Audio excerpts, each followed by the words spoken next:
I'm doing my book talk. It is on Great Expectations by Charles Dickens. This is the world of Charles Dickens. It's kind of a grouping of multiple novels by Dickens. I chose Great Expectations again. I chose to use this version. You don't have to use this version, read this version.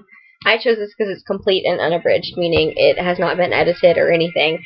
And I thought that would be most true to the novel itself. The novel itself is about a boy named Pip. It starts out when he's about 6 years old, and it kind of ends when he's about 25. It's pretty much his coming-of-age story and the trials and tribulations in which he goes through. The title, Great Expectations, comes from the saying, coming into great expectations, meaning acquiring great wealth, which Pip eventually does.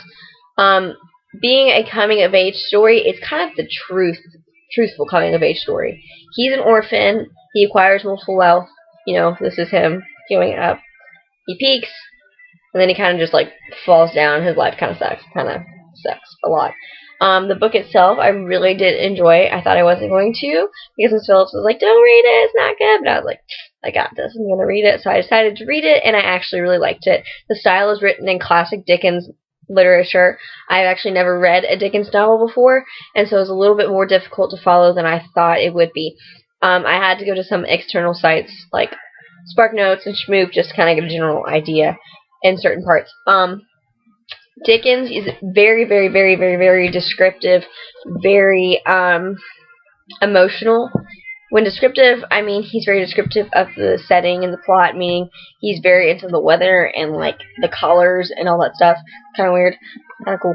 Emotional, he kind of attaches you to Pip and the characters, even though if you haven't gone through some of the stuff that Pip and some of the other characters have, you think that you have because you're so emotionally attached to them. Some other great characters are Estella, she's a little brat, I'll talk about her in a second, and Miss Havisham, she was my favorite, Joe, his sister, the convict, who has a really weird name, it's like Arthur Maverworm, or I can't remember off the top of my head. The convict is kind of a focal point, but it's kind of hidden, and that's kind of when the plot twists. The entire novel is full of plot twists. About 70% of it is just Pip and all the crap he goes through and the crap he gives other people. But the rest is, like, plot twists and, like, crazy stuff, and it's really interesting. The book starts off with him in the graveyard because he is orphaned. He spends a lot of time in his parents' graves because that's how he kind of associates with them. He meets this convict who, like, holds him up by his feet and is like, I will rip out your intestines if you don't bring me food in a file. He wanted a file from the blacksmith because he still had the shackles on his wrists.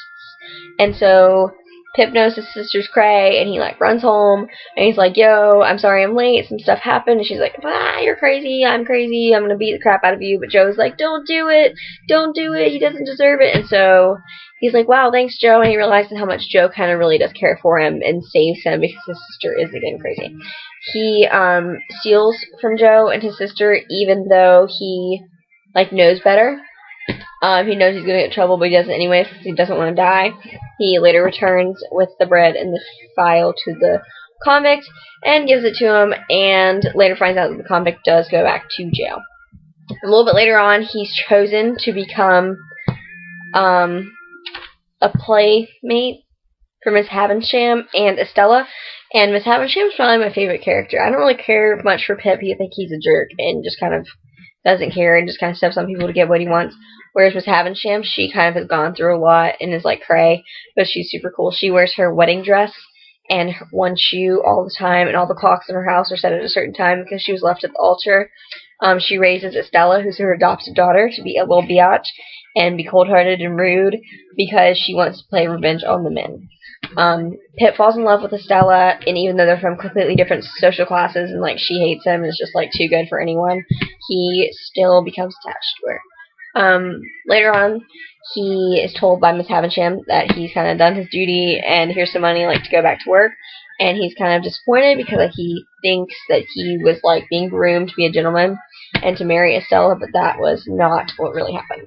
He goes back and becomes a blacksmith, or a blacksmith's apprentice, and is like, I don't want to be this, I'm kind of too good, like, let me go to high society, but in reality, he's actually not even close to high society. He just got his hopes up. A little bit later on, he is met by a lawyer who is like, yo, you got a lot of money. A private benefactor left him a couple $1 million or something, and he is told that he cannot ask nor know who left him this money. It's a secret, and he secretly thinks it's from Miss Havisham. She's going to send him off to be groomed and then to marry Estella. He is completely wrong.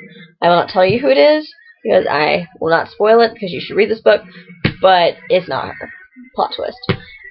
He goes off to England and has to go to, become a gentleman, and basically he just kind of lives it up there. He becomes educated, he makes a friend, his name's Herbert. He's, super rich and annoying. And so, later on, he kind of realizes that, his life kind of sucks. He doesn't have Joe, he doesn't have his friends, but he's too good for them, so he's not going to go back to them. He does find out who his benefactor was, but I will not spoil that for you because you should read it and find out. It is a very, very good novel. I thoroughly enjoyed it. The plot twists every turn, every English crazy word and crazy sentence structure that I had to read with, and all of Dickens' kind of non-linking system. He just kind of jumps from here to there, and you're like, oh, I thought we were here, but in reality we're over here, and you're kind of in left field without glove. But that's just how Dickens wrote it. The diction and syntax is very, very accurate towards the time period in which it was written, in which it was staged. Dickens uses crazy descriptive language. He is very emotional, appealing, like I said. He just kind of created these characters out of nowhere that are just these people that, you'd think you know, but you don't really know, and then you get, emotionally attached to them, like I did. And it was a really good novel, though. I would recommend reading it, because even if you don't like it, you're going to have to read it later on in life. It is not an American classic, a classic that you probably should read. I wouldn't recommend trying to read it in a week or 2 weeks. That was not much fun. But I will definitely go back and read it. I did get a little bit bored and did get a lot lost. Like I said, I had to use some external sites. But actually, I thoroughly enjoyed it, and I'm glad I chose this book. And you should read it, too.